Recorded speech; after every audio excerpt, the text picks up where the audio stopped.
नमस्कार। हमारा देश और पूरा विश्व आज कोविड-19 की चुनौती का सामना कर रहा है। कोविड-19 अभी खत्म नहीं हुआ है। ऐसे में हमारा फर्ज है कि हम सतर्क रहें। इसलिए जब तक दवाई नहीं तब तक कोई ढिलाई नहीं। कोरोना से बचाव के लिए जरूरी है नियमित रूप से हाथ धोना, मास्क पहनना और आपस में उचित दूरी बनाए रखना। याद रखिए, 2 गज दूरी मास्क है जरूरी। खांसी, बुखार या सांस लेने में कठिनाई होने पर हेल्पलाइन नंबर 1075 पर संपर्क करें। बच्चों, आज हम आपकी पुस्तक समष्टि अर्थशास्त्र एक परिचय का अध्याय 1 समझेंगे।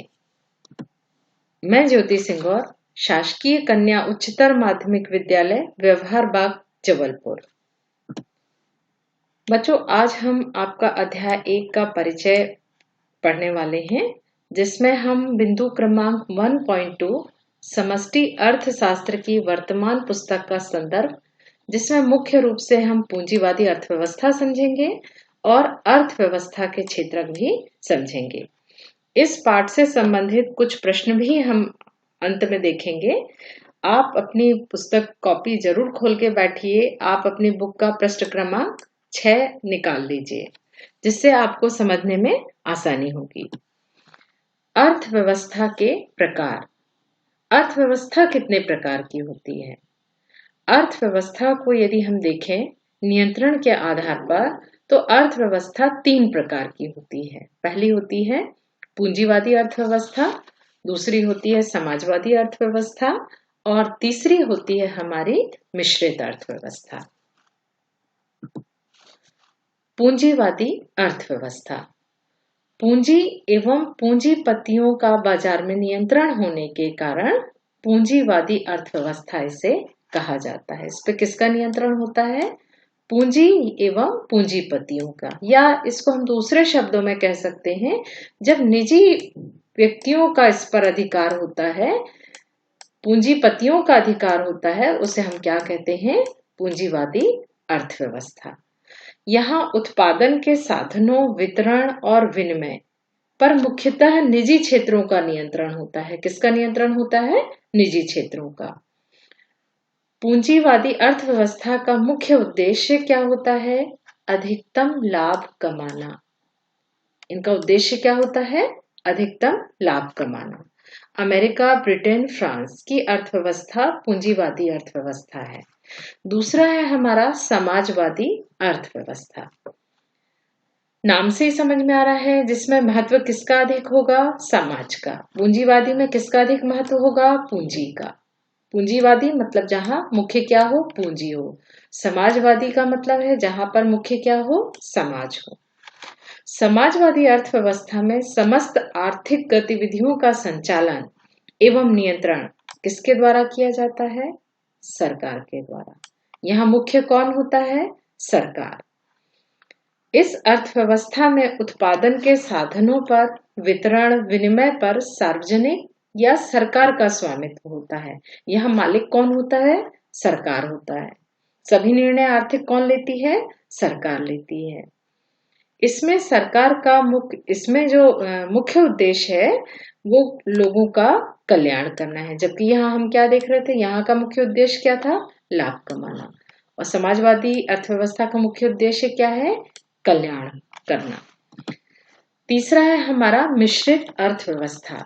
ये भी आप नाम से समझ लीजिए। मिश्रित, जो पूंजीवादी अर्थव्यवस्था और समाजवादी अर्थव्यवस्था दोनों को मिलाकर जो अर्थव्यवस्था बनेगी, उसे हम मिश्रित अर्थव्यवस्था कहेंगे। मिश्रित अर्थव्यवस्था में पूंजीवादी और समाजवादी दोनों अर्थव्यवस्थाओं का मिश्रण होता है।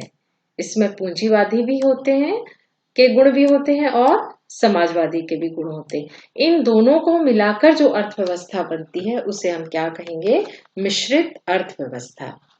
इस तरह की अर्थव्यवस्था में पूंजीपति और सरकार दोनों के आर्थिक विकास पर सहयोगी की भूमिका निभाते हैं। जो भी कार्य होते हैं उस पे सरकार भी काम करती है और पूंजीपति भी काम करते हैं। हमने बताया था अभी कि हमारा देश कैसा देश है? मिश्रित अर्थव्यवस्था वाला देश है। इस तरह से आपने देखा कि पूंजीवादी अर्थव्यवस्था का मुख्य उद्देश्य लाभ कमाना, यहाँ समाजवादी का मुख्य उद्देश्य कल्याण। जबकि मिश्रित अर्थव्यवस्था किससे बनी है? पूंजीवादी अर्थव्यवस्था और समाजवादी अर्थव्यवस्था दोनों के गुणों को मिलाकर क्या बनता है? मिश्रित अर्थव्यवस्था। भारत की अर्थव्यवस्था कैसी अर्थव्यवस्था है? मिश्रित अर्थव्यवस्था है। हमारी पाठ्यपुस्तक समष्टि अर्थशास्त्र में पूंजीवादी देश की अर्थव्यवस्था का अध्ययन हम करेंगे।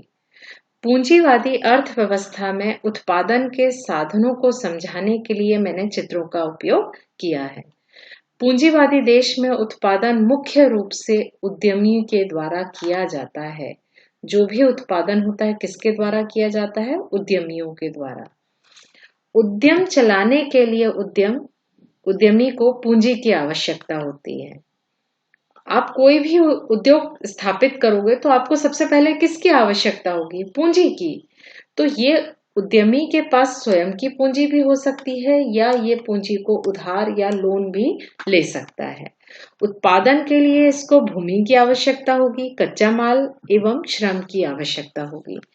तीनों प्रकार के उत्पादन के कारकों की सहायता से ये सभी उत्पादन के कारकों को मिलाने से निर्गत उत्पन्न होगा, यानी उत्पादन होगा। जब ये किसी भी चीज का निर्गत होगा तो इससे जो प्राप्त वस्तुएं होंगी इसको वो बाजार में बेचकर, उद्यमी बाजार में बेचकर क्या प्राप्त करेगा? मुद्रा प्राप्त करेगा।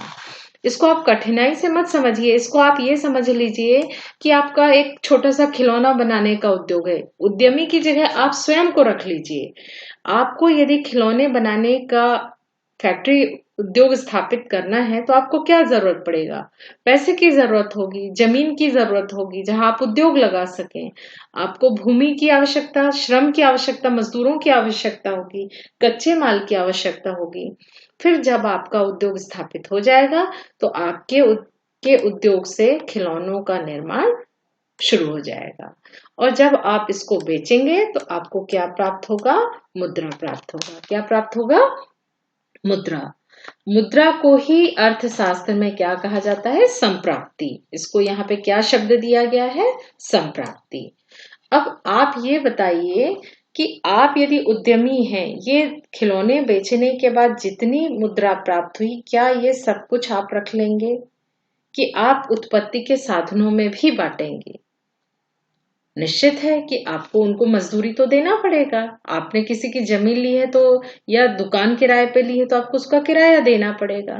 तो इस तरह से जो भी मुद्रा प्राप्त होगी इसको आपको उत्पत्ति के अन्य साधनों के बीच में भी वितरित करना आवश्यक है। आपको जो मुद्रा प्राप्त हुई, आप उस मुद्रा से भूमि के बदले में क्या देंगे? जिससे आपने भूमि ली थी उद्योग के लिए, उस भूमि के बदले आप अधिशेष या क्या देंगे? लगान देंगे। इसी प्रकार श्रमिक को क्या देंगे? आप मजदूरी देंगे। यदि आपके पास मुद्रा नहीं थी, आपने बैंक से लोन लिया था, लोन लेकर आपने उद्योग स्थापित किया था, तो आपको पूंजी के बदले में क्या देना पड़ेगा? ब्याज देना पड़ेगा। और जो शेष मुद्रा है उद्यमी की आय होगी। मान लो आपके 1000 रुपए के खिलौने बिके। कितने रुपए के खिलौने बिके आपके? 1000 रुपए के। आपने मजदूरी यहाँ पर खर्च कर दी 100 रुपए। किराया भी कितना हो गया? आपने लगान भी कितना दे दिया? 100 रुपए। और ब्याज भी कितना दे दिया? 100 रुपए। इस तरह से 300 रुपए आपके क्या हो गए? यहाँ पे खर्च हो गए। अब आपके पास कितने रुपए बचे हैं खिलौने बेचने के बाद? 700। ये जो 700 होगा ये आपकी क्या होगी? आय होगी। क्या होगी? आय, जो आपको किसके रूप में प्राप्त होगी? लाभ के रूप में प्राप्त होगी। अब आपके पास कितने रुपए हो गए हैं? 700। अब उद्यमी अपने लाभ का ये जो 700 रुपीज से प्राप्त होते हैं, इसका उपयोग वो क्या करता है? दुकान को और आगे बढ़ाने में। जैसे आपके यहाँ भी 50 खिलौने उत्पादन होते थे प्रतिदिन, तो आप क्या करोगे? यदि आपको लाभ होने लगेगा तो आप ये 700 रुपए से आप अपने उद्योग को और अधिक बढ़ाओगे। तो कोई भी उद्यमी को यदि लाभ प्राप्त होता है तो वो उस पैसे से अपने उद्योग को और अधिक बढ़ाता है, जिसे हम क्या कहते हैं? निवेश व्यय कहते हैं। उसे हम क्या कहते हैं? निवेश व्यय। समष्टि अर्थशास्त्र की वर्तमान पुस्तक का संदर्भ। जिसमें पूंजीवादी अर्थव्यवस्था को हम मतलब इस तरह से परिभाषित कर सकते हैं, उत्पादन के साधनों पर निजी स्वामित्व होता है। किसका स्वामित्व होता है? निजी स्वामित्व होता है। बाजार में निर्गत को बेचने के लिए ही उत्पादन किया जाता है। श्रमिकों की सेवाओं को क्रय विक्रय एक निश्चित कीमत पर होता है, जिसे हम मजदूरी की दर कहते हैं। श्रम का क्रय विक्रय जिस दर पर किया जाता है उसे श्रमिक की मजदूरी कहते हैं। ये जो दिए हुए हैं ये पॉइंट, ये हम पूंजीवादी अर्थव्यवस्था को हम परिभाषित करने के लिए हम ये 3 पॉइंट हम बता सकते हैं कि पूंजी अर्थव्यवस्था क्या है, जिस पर क्या होता है? निजी स्वामित्व होता है, और जो निर्गत है वो किसके लिए किया जाता है? बेचने के लिए किया जाता है। और जिनसे भी श्रमिक से का यदि हम उपयोग करते हैं तो उसे हमको किसका भुगतान करना पड़ता है? मजदूरी का भुगतान करना पड़ता है। अल्प विकसित देश में, खासकर कृषि प्रधान देश में, उत्पादन का कार्य कौन करता है? उत्पादन का कार्य किसान के परिवार के द्वारा किया जाता है। जितने भी काम होते हैं, यदि देश अल्प विकसित देश है तो वहां पर उत्पादन कौन करता है? अधिकतर कार्य परिवार के सदस्य करते हैं। उत्पादन का एक जो बड़ा अंश है, जो बड़ा हिस्सा है, वो परिवार के द्वारा उपभोग कर लिया जाता है। क्यों कर लिया जाता है? क्योंकि यदि उनकी आमदनी 100 रुपए है तो क्या वो 100 रुपए में बचत कर पाएंगे? ज्यादातर 100 रुपए में उनका 90 और 95 रुपए तो खर्च हो जाएगा घर में। 90 या 95 रुपए तो उनके परिवार पर खर्च हो जाएगा। तो इस तरह से उनका जो उत्पादन होता है, जो उनकी आय होती है, ज्यादातर वो किसमें खर्च हो जाती है? उपभोग कर लेते हैं, वो स्वयं उपयोग कर लेते हैं। प्रायः किसानों के पूंजी स्टॉक में कोई महत्वपूर्ण वृद्धि नहीं होती। क्यों नहीं होती? अभी तो मैंने आपको उदाहरण बताया कि इनकी आय कैसी होती है, बहुत कम होती है, और आय कम होने के कारण ज्यादातर पैसा ये स्वयं के लिए उपयोग कर लेते हैं। इसीलिए इनके पास बचत के लिए कोई, पूंजी स्टॉक के लिए यानी बचत के लिए इनके पास कोई पैसा बचता नहीं है। जबकि यदि हम वही देखें कि विकासशील देश में उत्पादन कैसे होता है, विकासशील देश में उत्पादन की इकाइयां पूंजीवादी सिद्धांत के अनुरूप होती हैं। किसके अनुरूप होती हैं? पूंजीवादी सिद्धांत। इस पुस्तक में उत्पादन इकाइयों को फर्म कहा गया है। क्या कहा गया है? फर्म। क्या कहा गया है? फर्म। फर्म के कारोबार का संचालन उद्यमी ही करते हैं। उद्यमी ही श्रम, भूमि, पूंजी का नियोजन करके उत्पादन कर निर्गत को बाजार में बेचकर लाभ कमाते हैं। उद्यमी को उद्योग में जोखिम उठाना पड़ता है। यदि वस्तु अधिक कीमत पर बिकती है तो उसको लाभ प्राप्त होता है, यदि कम कीमत पर बिकेगी तो उसे लाभ में क्या हो जाएगी? उसकी कमी हो जाएगी। तो इस तरह से जो विकासशील देश है, यहाँ पर जो उत्पादन होता है वो किसके सिद्धांत के अनुरूप होता है? पूंजीवादी सिद्धांत। जबकि जो अल्प विकसित देश हैं, यहाँ पर बचत नहीं हो पाती, क्योंकि यहाँ के निवासी जो हैं वो ज्यादातर कैसे होते हैं? गरीब होते हैं, और स्वयं काम करके अपना पैसा कमाते हैं, और उनके पास इतना पैसा नहीं होता कि वो पैसे से अपने बचत कर सकें। अर्थव्यवस्था के प्रमुख क्षेत्रक। अर्थव्यवस्था को मुख्य 4 क्षेत्रकों में बांटा गया है। पहला है पारिवारिक क्षेत्रक, जिसे हम घरेलू क्षेत्रक भी कहते हैं। दूसरा है उत्पादक या व्यवसायिक फर्म, और तीसरा है सरकार, या इसी को क्या नाम से बुलाते हैं? राज्य। राज्य के स्थान पर हम सरकार शब्द का उपयोग करेंगे। बाह्य क्षेत्रक या विदेशी क्षेत्र। काफी कुछ आपको इससे अंदाजा हो गया होगा। परिवार का क्षेत्र कैसा होगा? बहुत छोटा होगा, किसी एक परिवार तक सीमित होगा। फर्म का मतलब है किसी एक उद्योग से संबंधित होगा। सरकार मतलब किसी भी देश के अंदर की जो अर्थव्यवस्था होगी उसे हम क्या कहेंगे? सरकार या राज्य। और अंतिम है ये हमारा विदेशी क्षेत्र। जब व्यापार 2 देशों के बीच होगा, इस क्षेत्र को हम कौन सा क्षेत्र कहेंगे? बाह्य क्षेत्रक या विदेशी क्षेत्रक कहेंगे। पारिवारिक क्षेत्रक से तात्पर्य एकल उपभोक्ता जो अपने उपभोग से संबंधित निर्णय लेता है। जिसमें परिवार बचत भी करते हैं और कर अदा भी करते हैं। ये पॉइंट को समझने के लिए आप सबसे पहले क्या करिए, आप ये मान लो कि आप किसी एक परिवार के सदस्य हैं। आपका परिवार में किस प्रकार से पैसा आता है और किस प्रकार से पैसा खर्च होता है। ये जो क्षेत्र है, एक परिवार के क्षेत्र के अनुरूप अर्थव्यवस्था, एक परिवार की अर्थव्यवस्था के बारे में बताया गया है कि एक परिवार की जो आय होती है वो कैसी होती है, एकल आय होती है, या कभी कभी परिवार के सभी सदस्य काम करते हैं। यानी हम इस क्षेत्र में क्या पढ़ेंगे, व्यक्तिगत उपभोक्ता को पढ़ेंगे। जो उपभोक्ता निर्णय लेता है वही बचत भी करता है, कर भी अदा करता है। इस प्रकार से इस क्षेत्र में हम केवल एक व्यक्ति या एक परिवार के बारे में हम पढ़ेंगे। परिवार के सदस्य काम से, मजदूरी से एवं सरकारी विभाग में काम के बदले वेतन प्राप्त करते हैं। परिवार के जितने सदस्य होते हैं वो क्या करते हैं, काम कर सकते हैं, या किसी के परिवार में मजदूरी करते हैं, या किसी के परिवार में आप देखेंगे कि नौकरी करते हैं, किसी सरकारी ऑफिस में, गवर्नमेंट ऑफिस में काम करते हैं, तो उनके बदले उनको क्या प्राप्त होता है, वेतन प्राप्त होता है। तो यानी इनकी जो आय का स्रोत है वो क्या है, मुख्यतः काम है। ये यदि नौकरी नहीं कर रहे हैं, हो सकता है कि इनके एक किराने की दुकान हो, ये कोई एक उद्योग स्थापित कर चुके हों ये, तो ये अपने उत्पादक बेचकर भी लाभ कमा सकते हैं। तो कुल मिला के ये जो अर्थव्यवस्था है, ये एक परिवार की अर्थव्यवस्था को माना गया है पारिवारिक क्षेत्रक। इसे ही हम क्या कहे हैं, घरेलू क्षेत्रक। दूसरा है हमारा उत्पादक या व्यवसायिक फर्म। इसे समझने के लिए आप मान लीजिए कि आप एक उद्यमी हैं और आपकी एक फर्म है।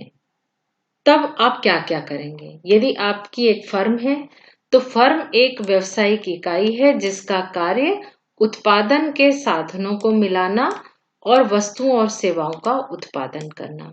अभी हमने देखा उत्पादन के साधन था, भूमि है, श्रम है, पूंजी है। तो फर्म का क्या काम होता है, उत्पादन के सभी साधनों को मिलाना। दूसरा, इसका क्षेत्र क्या होता है, इसका क्षेत्र क्या होता है, कृषि होता है, परिवार है, व्यावसायिक संस्था हो सकती है, वित्तीय या उत्पादन इकाई हो सकती है। किसी भी चीज की आप उत्पादन इकाई शुरू कर सकते हैं, कोई दुकान खोल सकते हैं, आप बैंक खोल सकते हैं। तो इसका क्षेत्र कैसा होता है, ये दिया हुआ है। आप कुछ भी काम कर सकते हैं। इनके मुख्य कार्य क्या होते हैं, वस्तुओं तथा सेवाओं का उत्पादन करना और विनियोग करना। विनियोग करना का मतलब, यदि आपके पास 1,000 रुपए बच गया है तो फिर आप अपना फर्म में ये पैसा लगाएंगे और विनियोग करेंगे और इन्वेस्टमेंट करेंगे, जिससे आपका उद्योग या आपकी फर्म और अधिक विकसित हो जाए।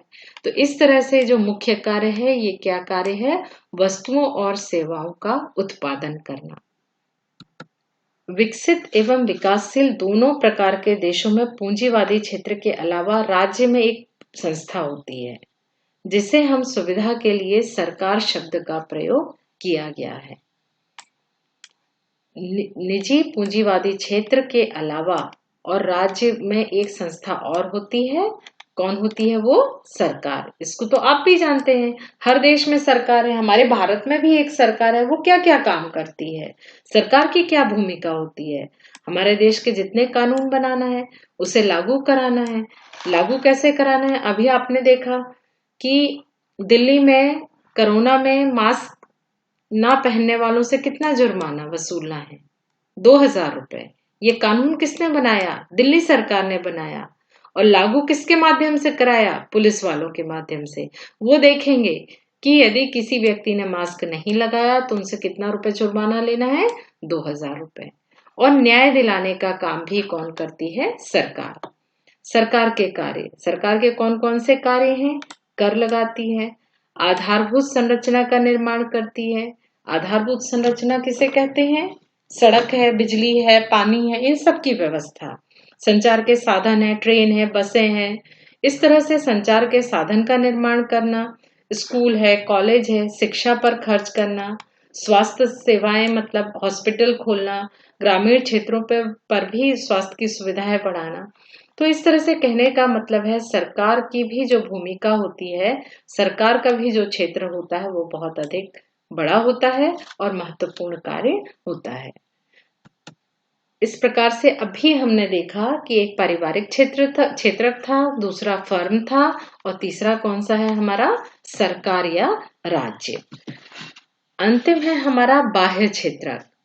अभी हमने तीनों क्षेत्र समझे जो एक देश के अंदर की अर्थव्यवस्था को समझा रहे थे कि एक देश के अंतर्गत एक परिवार भी हो सकता है, एक उद्योग भी हो सकता है और एक पूरी सरकार भी हो सकती है। लेकिन क्या व्यापार केवल इन 3 क्षेत्रों में होता है? नहीं। व्यापार तो आज के परिवेश में व्यापार तो विश्व व्यापार होता है।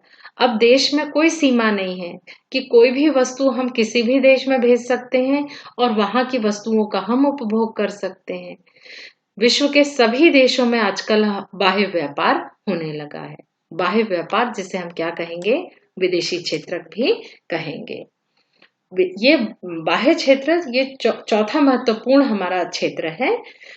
बाह्य क्षेत्रक में से भी जो व्यापार है ये 3 प्रकार से हो सकता है। कैसे हो सकता है? सबसे पहला निर्यात। इस शब्द से तो आप परिचित हैं। निर्यात किसे कहते हैं? आप बहुत 6वीं 7वीं 8वीं से पढ़ते आ रहे हैं कि निर्यात किसे कहते हैं। जब कोई देश अपनी घरेलू वस्तु विश्व के अन्य देश में बेचता है उसे हम निर्यात कहते हैं। जैसे हमारे देश में मान लो एक गिलास बनी, ये गिलास बनी हमारे देश में और ये बिकने कहाँ चली गई? यूएसए। कहाँ चली गई? यूएसए में ये गिलास बिकी, हमने निर्यात कर दिया। हमारे यहाँ से निर्यात होके कहाँ चली गई? अमेरिका चली गई और हमारी गिलास वहां बिकी। इसको हम क्या कहेंगे? निर्यात। जब हमारे देश से किसी वस्तु को हम दूसरे देश में बेचते हैं उसे हम क्या कहते हैं? निर्यात। वहीं दूसरा है हमारा आयात।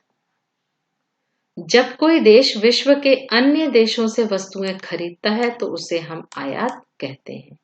मान लो ये गिलास कहाँ बनी? अमेरिका में बनी और इसको हमने कहाँ बुलवा लिया? भारत में। कहाँ बुलवा लिया? हम अपने देश में बुलवा लिए, इंडिया में बुलवा लिया हमने। ये क्या कहलाएगा? आयात। ये गिलास बनी है अमेरिका में और इसको हमने कहाँ बुलवा लिया? इंडिया में खरीद लिया हमने, तो ये क्या कहलाएगा? आयात। जब कोई देश विश्व के अन्य देशों से वस्तु खरीदता है तो उसे आयात कहते हैं और जब हमारे देश से हम दूसरे देश में बेचते हैं उसे क्या कहते हैं? निर्यात कहते हैं। आयात और निर्यात के अलावा दूसरे तरह से भी विश्व के अन्य देश किसी अन्य देश की अर्थव्यवस्था को प्रभावित करते हैं। आयात निर्यात के अलावा भी हम एक दूसरे की अर्थव्यवस्था को प्रभावित करते हैं। जैसे आपने अभी न्यूज में सुना होगा कि कोरोना महामारी में हमारे देश से अफ्रीकी देशों और विश्व के अनेक देशों में दवाइयों की हमने सहायता दी थी। बिना पैसे लिए हुए हमारे देश से हमने दवाइयां भेजी थी। नेपाल में जब भूकंप आया था उस समय में हमारे देश से आर्थिक सहायता किसके रूप में दी गई थी? अनुदान के रूप में दी गई थी।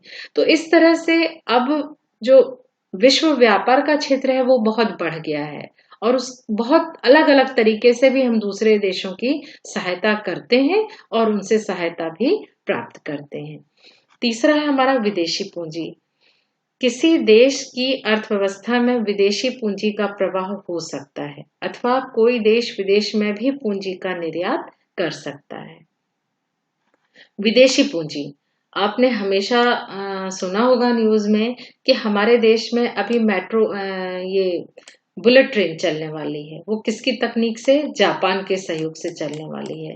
जापान हमको आर्थिक सहायता दे रहा है, हमारे देश में विदेशी पूंजी दे रहा है और वो हमारे देश में ट्रेन जब बुलेट ट्रेन बन जाएगी तो उसका 10 साल 20 साल के बाद हम धीरे धीरे करके उनका पैसा चुका देंगे। वहां से हमको कोई सामान नहीं आ रहा है, हमको उनसे सामान नहीं प्राप्त हुआ, उनसे हमको ट्रेन नहीं प्राप्त हो रही है, हमको विदेशी पूंजी की सहायता प्राप्त हो रही है। जापान हमें आर्थिक रूप से सहायता कर रहा है कि आप अपने देश में बुलेट ट्रेन बना लीजिए जिससे कि आपका हमारे देश का विकास हो सके।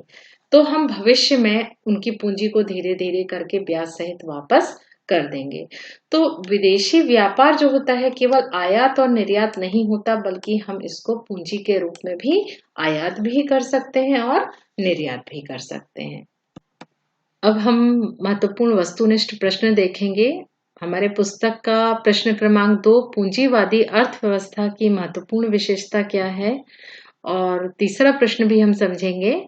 समष्टि अर्थशास्त्र की दृष्टि से अर्थव्यवस्था के 4 प्रमुख क्षेत्र का वर्णन करो। अर्थव्यवस्था के प्रकार हैं। कौन कौन से प्रकार हैं? पूंजीवादी अर्थव्यवस्था, समाजवादी अर्थव्यवस्था, मिश्रित अर्थव्यवस्था। अभी हमने देखा सही उत्तर क्या है? अर्थव्यवस्था की ये तीनों प्रकार हैं, पूंजीवादी, समाजवादी और मिश्रित। तो सही उत्तर क्या होगा? उपरोक्त तीनों। निम्नलिखित में से कौन सी पूंजीवादी अर्थव्यवस्था की विशेषता है? किसकी? पूंजीवादी अर्थव्यवस्था की। उत्पादन के साधनों पर सरकार का नियंत्रण होता है। किसका नियंत्रण होता है? सरकार का। ये कौन सी अर्थव्यवस्था की विशेषता है? ये समाजवादी अर्थव्यवस्था की विशेषता है। बाजार में निर्गत को बेचने के लिए उत्पादन करना है, पूंजीवाद में होता है। अधिकतम लाभ कमाना किस में होता है? पूंजीवादी अर्थव्यवस्था में। इस तरह से जो उत्तर होगा सही वो कौन सा होगा? 2 और 3, ये सही उत्तर होगा। यानी इस तरह से जो सही उत्तर है वो कौन सा है? चौथा। केवल 2 और 3। एक ये जो पहली विशेषता है ये कौन सी अर्थव्यवस्था की है? समाजवादी अर्थव्यवस्था की। अर्थव्यवस्था के प्रमुख क्षेत्रक हैं पारिवारिक क्षेत्रक, सरकार या राज्य, बाह्य क्षेत्रक या विदेशी क्षेत्रक। ये तीनों क्षेत्रक किसके क्षेत्रक हैं? अर्थव्यवस्था के प्रमुख क्षेत्रक हैं। सही जोड़ी बनाइए। उद्यमी को क्या प्राप्त होता है? उद्यमी को क्या प्राप्त होता है? अभी हमने देखा था लाभ। श्रम किसको? मजदूरी प्राप्त होती है। पूंजी को ब्याज प्राप्त होता है और भूमि को लगान। तो सही उत्तर क्या है? पहला का डी। सही उत्तर क्या है? पहले का डी, दूसरे का सी, तीसरे का बी, ब्याज प्राप्त होता है, भूमि को लगान प्राप्त होता है। पूंजीवादी अर्थव्यवस्था की महत्वपूर्ण विशेषता क्या है? अभी हमने इस पूरे प्रश्न के उत्तर को समझ लिया है, लेकिन मैं आपको लिखने में आसानी हो इसीलिए मैंने स्लाइड में पूरी पूंजीवादी अर्थव्यवस्था की विशेषताएं लिख दी है। पूंजी एवं पूंजीपतियों का बाजार में नियंत्रण होने के कारण इसे पूंजीवादी अर्थव्यवस्था कहा जाता है। इसका मुख्य उद्देश्य अधिकतम लाभ कमाना होता है। उत्पादन के साधनों पर निजी स्वामित्व होता है, यानी निजी व्यक्तियों का स्वामित्व होता है। बाजार में निर्गत को बेचने के लिए उत्पादन किया जाता है। इसमें उत्पादन किसके लिए किया जाता है? बेचने के लिए। और मजदूरी की दर, श्रमिकों को उनकी सेवाओं के बदले में क्या दिया जाता है? मजदूरी दी जाती है। इस तरह से ये भी एक महत्वपूर्ण प्रश्न है। अगला प्रश्न है हमारा, समष्टि अर्थशास्त्र की दृष्टि से अर्थव्यवस्था के 4 प्रमुख क्षेत्रक का वर्णन कीजिए। ये उत्तर आपने अभी बहुत विस्तार से समझा है। मैं केवल इस प्रश्न का उत्तर बता रही हूँ कि इसके जो मुख्य बिंदु होंगे वो 4 होंगे। इनकी डिटेल आप पिछली स्लाइड से लिख सकते हैं। धन्यवाद। किशोर अवस्था संबंधित समस्याओं के परामर्श हेतु समर्पित उमंग किशोर हेल्पलाइन के टोल फ्री नंबर 1442 5 पर संपर्क करें।